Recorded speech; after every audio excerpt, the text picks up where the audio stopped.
You studied English for years. You know your grammar. You passed your exams. And then you watch an English TV show, or you talk to a native speaker, and they say something like, I'm just gonna grab a coffee. Hang on a sec. and you understand every word individually. But somehow, together, it feels like a different language. That is not a gap in your grammar. That is a gap in your phrases. And today, we are going to close that gap. Welcome to Key to Learn English.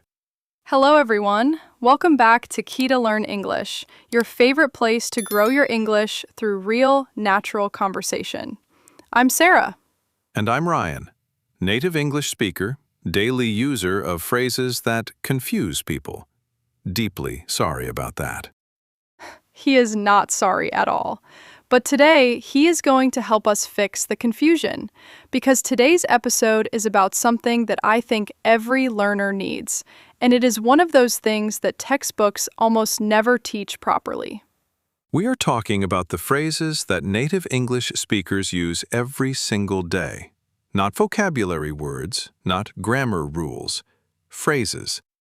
Little word combinations that carry meaning, emotion, and social signals all at once. Because here is the thing. When you learn English in a classroom, you learn how the language is supposed to work. You learn sentences. You learn grammar. And that is important. But real English, the English people actually speak, is full of these short, fixed phrases that do not always follow the rules. And if you have never heard them, they can sound very strange. Things like, fair enough. I know, right? That said, it's not the end of the world. Go for it. These phrases are everywhere in real English. And once you know them, everything sounds more natural.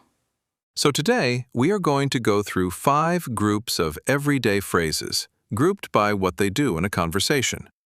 Agreement phrases, softening phrases, encouraging phrases, filler phrases, and reaction phrases. And as always, you will hear the phrases used naturally inside our conversation. So you do not just learn what they mean, you hear how they feel, how they land, when native speakers actually use them. And at the end, the word tour. 8 vocabulary words from today. Stay until the end. One question before we begin.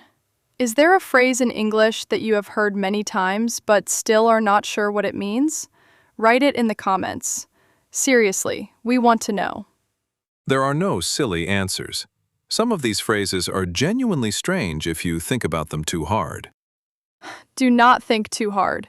Just listen. Let's begin. Okay, let's start with agreement phrases. Because in English, and especially in British and American English, there are many, many ways to agree with someone, and most of them are not just yes. Right.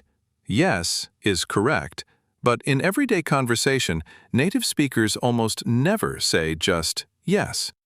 They say things like, exactly, absolutely, totally. I know, right? Fair enough. That makes sense. And each one has a slightly different feeling. Exactly is strong and direct. I agree completely, and I want you to know it. Fair enough is more relaxed. I see your point, even if I don't fully agree. Fair enough is one of my favorite phrases in English because it is so useful. It is not enthusiastic agreement. It is not disagreement. It sits right in the middle. For example, someone says, I don't want to go to the party, I'm tired. And you say, fair enough. You are not saying they are right. You are not saying they are wrong. You are saying, I understand your position. That is a reasonable thing to feel. It is the most British phrase in existence. Deeply non-committal. Perfectly polite.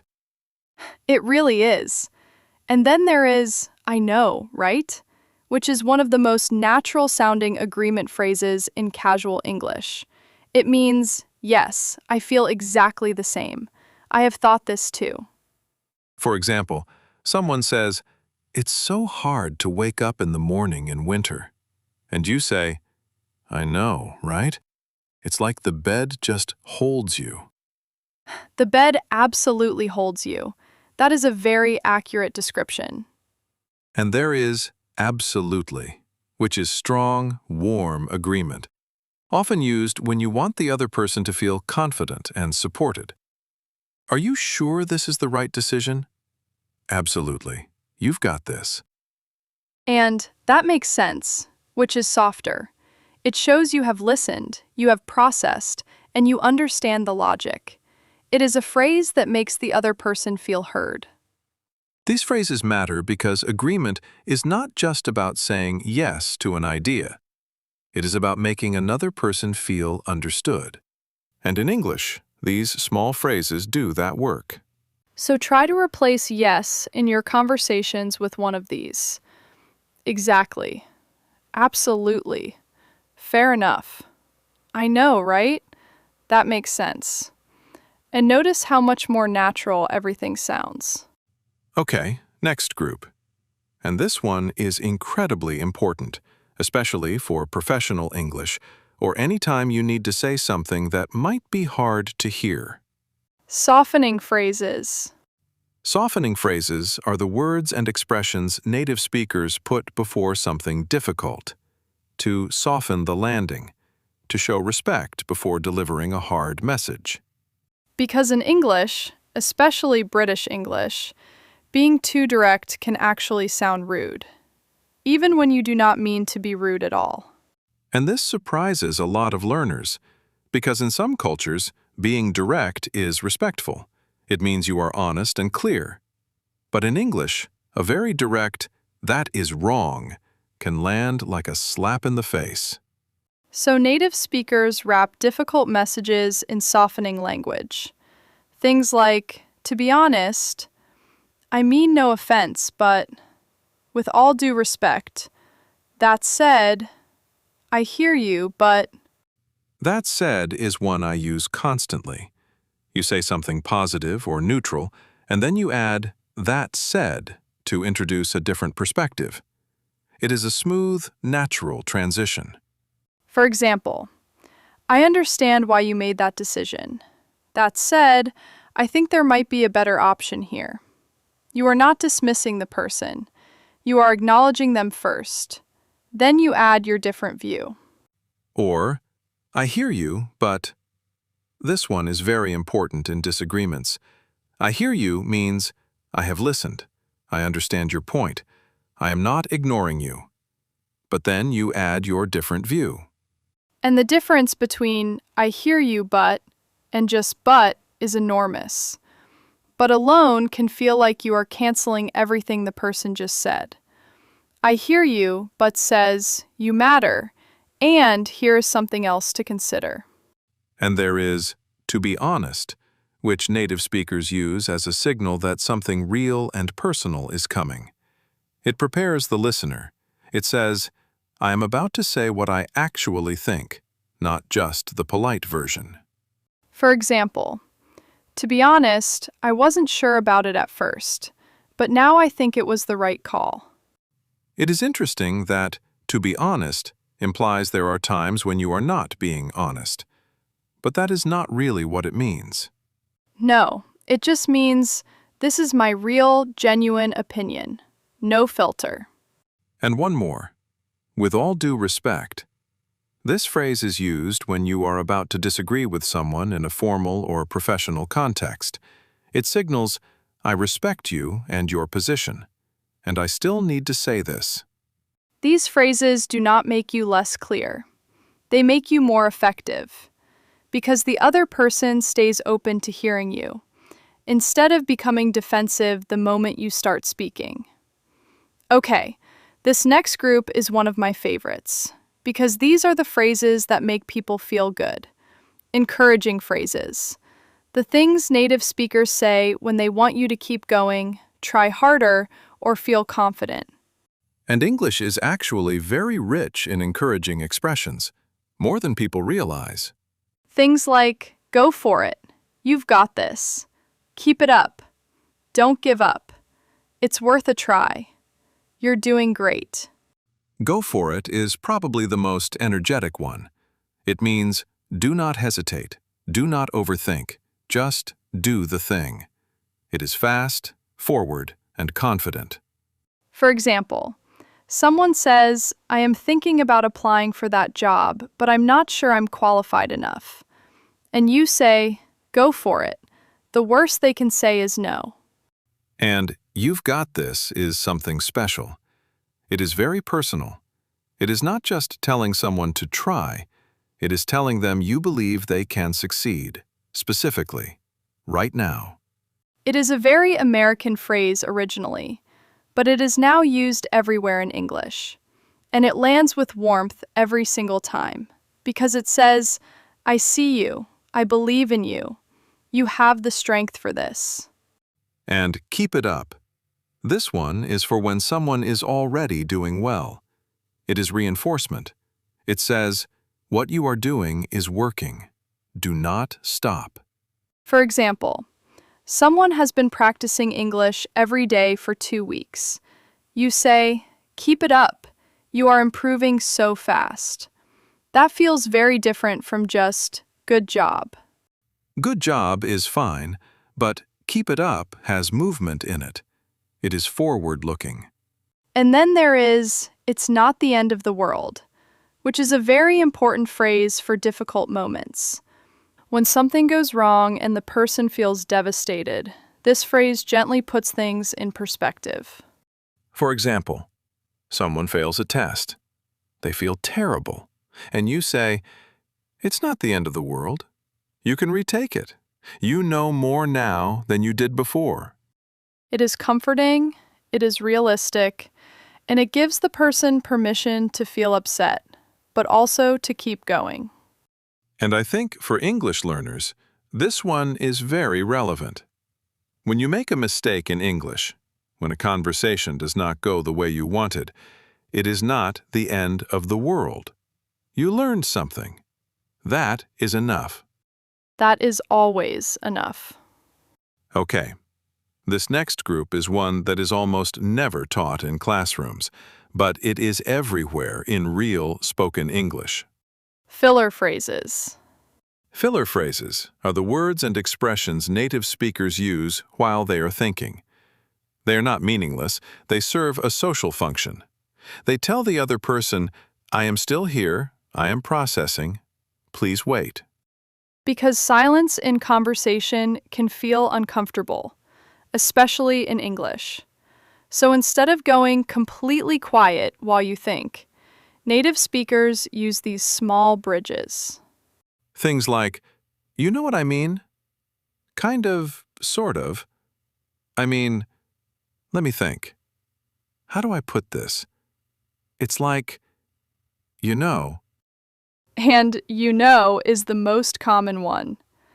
Native speakers say it constantly, sometimes several times in one sentence.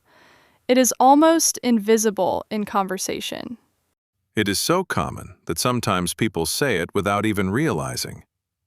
You know, I was thinking, about what you said, That is a lot of you knows.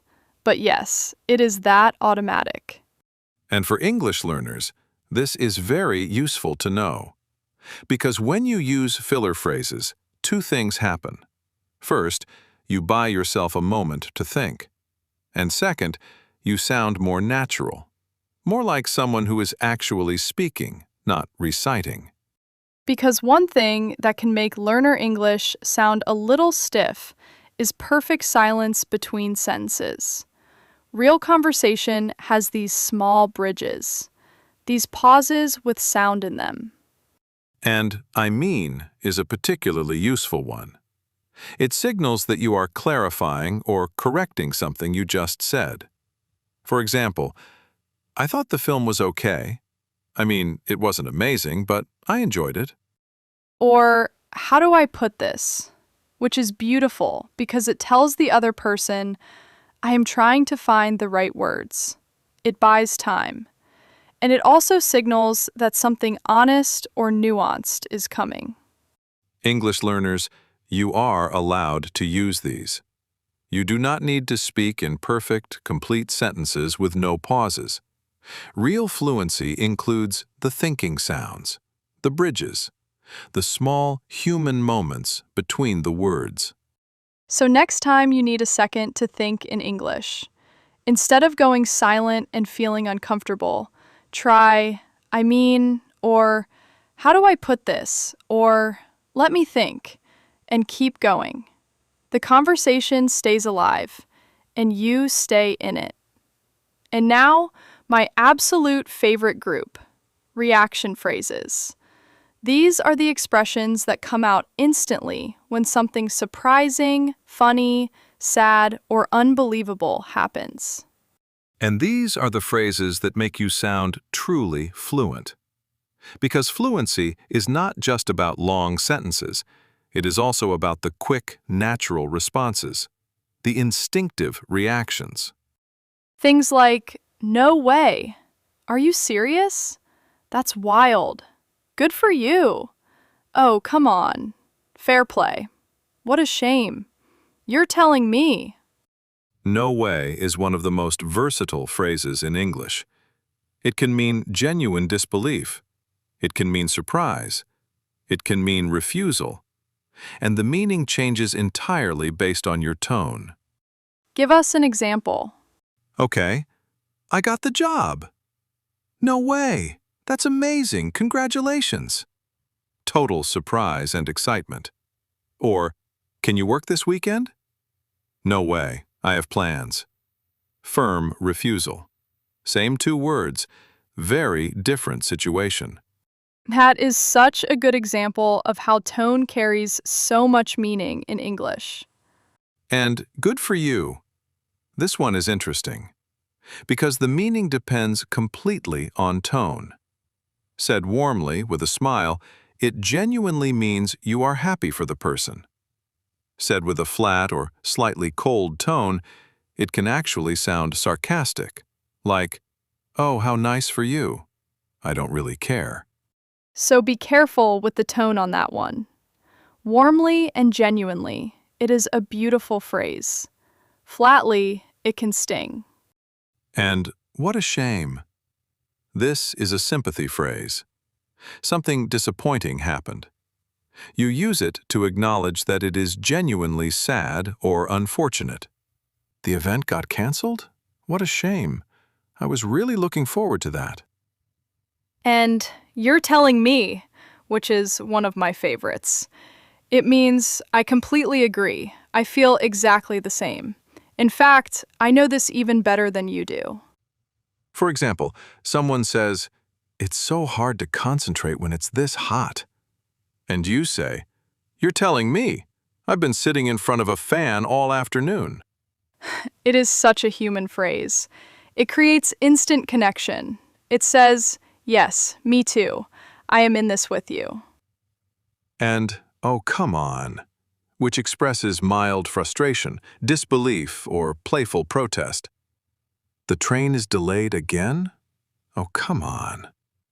Or, used in a lighter way, "Oh, come on, you can do this," which becomes almost encouraging. These reaction phrases are the glue of natural conversation.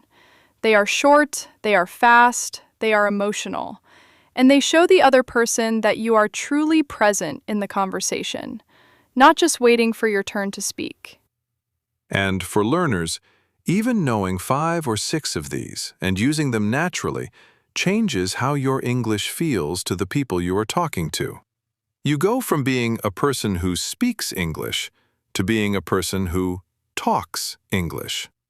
There is a real difference between those two things, and these phrases are a big part of what creates it. Okay, word tour time. 8 words from today that will help you understand and talk about natural, everyday English. Let's go through them one by one. Ready when you are. Word number 1, colloquial. If something is colloquial, it belongs to informal, everyday spoken language, not formal or written English. Colloquial phrases are the ones people use in casual conversation with friends, family, and colleagues. For example, gonna and wanna are colloquial versions of going to and want to. They are perfectly normal in spoken English, but would look strange in a formal email. Or, the phrases we talked about today are mostly colloquial. They belong to real, everyday speech. Repeat. Colloquial. Word number 2, idiom. An idiom is a phrase where the meaning is different from the literal meaning of the words. You cannot understand an idiom just by looking at the individual words. You need to know what the whole phrase means. For example, "It's raining cats and dogs" does not mean animals are falling from the sky. It means it is raining very heavily. Which would be a very different kind of weather problem. Or, break a leg is an idiom meaning good luck. Knowing idioms helps you understand real English at a much deeper level. Repeat. Idiom. Word number 3, nuance. Nuance means a small but important difference in meaning, feeling, or tone. When we say a phrase has nuance, we mean the meaning changes depending on how it is said, when it is said, or who is saying it. For example, the phrase "good for you" has nuance. Said warmly, it is a compliment. Said flatly, it can sound sarcastic. The words are the same. The nuance is in the delivery. Or, being able to feel the nuance in English is what separates intermediate learners from advanced speakers. Repeat. Nuance. Word number 4, filler. A filler is a word or phrase used in speech to fill a pause while the speaker is thinking. Fillers are not meaningless. They tell the listener that you are still speaking and still thinking. Common fillers in English include I mean, you know, and like. For example, he used a lot of fillers when he was nervous, but as he relaxed, his speech became smoother. Or, using natural fillers actually makes you sound more fluent because it keeps the conversation flowing instead of stopping completely. Repeat. Filler. Word number 5, tone. Tone is the way something is said, the emotional quality in your voice. Tone tells the listener how you feel, even when the words themselves are neutral. For example, the same sentence said with a warm, smiling tone and said with a cold, flat tone can have completely opposite meanings. Interesting, said with genuine curiosity, sounds very different from interesting, said slowly and sarcastically. Tone is everything. Absolutely everything. Sometimes more important than the actual words. Repeat. Tone. Word number 6, versatile. If a word or phrase is versatile, it can be used in many different situations and still make sense. Versatile phrases are especially useful for learners because one phrase can do a lot of work. For example, fair enough is a very versatile phrase. You can use it to agree, to accept a point you don't fully agree with, or to politely end a disagreement. Or, no way is also extremely versatile. It expresses surprise, refusal, or disbelief, depending on the tone. Repeat. Versatile. Word number 7, sarcasm. Sarcasm means saying the opposite of what you mean, usually with a dry or flat tone, to show humor, frustration, or criticism. It is very common in British English in particular. For example, if someone does something obvious and you say, "Well, that was a surprise," in a flat voice, you are being sarcastic. You mean the opposite. It was not a surprise at all. Sarcasm is an art form. Best used carefully and with people you know well. Repeat. Sarcasm. And word number 8, register. Register means the level of formality in language. English has many different registers: very formal, semi-formal, casual, and very informal. The phrases you choose tell the listener which register you are operating in. For example, I was wondering if you might be available is formal register. Are you free is casual register. You around is very informal register. Or, knowing which register to use in which situation is a real sign of English fluency. It shows social awareness, not just language ability. Repeat. Register. 8 words: colloquial, idiom, nuance, filler, tone, versatile, sarcasm, register. These are the words that help you understand not just what English says, but how English works at a deeper, more human level. We just gave you the instruction manual for real English. Use it wisely. Please use it wisely. Okay, your challenge for today's episode, and I love this one. Tell us. I want you to go to the comments and write 3 sentences using 3 different phrases from today's episode: agreement, softening, encouraging, filler, or reaction. Your choice. Just use them naturally, in a sentence, as if you are talking to a friend. For example, I watched a film last night. To be honest, it was a little slow at first, but fair enough. The ending was really good. It does not need to be perfect. It just needs to be yours. And if you are not sure you used the phrase correctly, write it anyway. We will tell you in the replies. Because the only way to make a phrase feel natural is to start using it, even badly, even wrong. The correction teaches you more than the silence. So go write your 3 sentences. We are reading every single comment. And that is the end of today's episode. Thank you so much for being here. Thank you for every listen, every comment, every like. It means more than you know. Today we went through 5 groups of everyday English phrases: agreement phrases, softening phrases, encouraging phrases, filler phrases, and reaction phrases, plus 8 vocabulary words in the word tour. And the big idea behind all of it is this: real English is not just grammar and vocabulary. It is texture. It is feeling. It is the small phrases that carry emotion, connection, and personality. And when you start using these phrases, even just a few, something shifts. You do not just speak English anymore. You start to feel at home in it.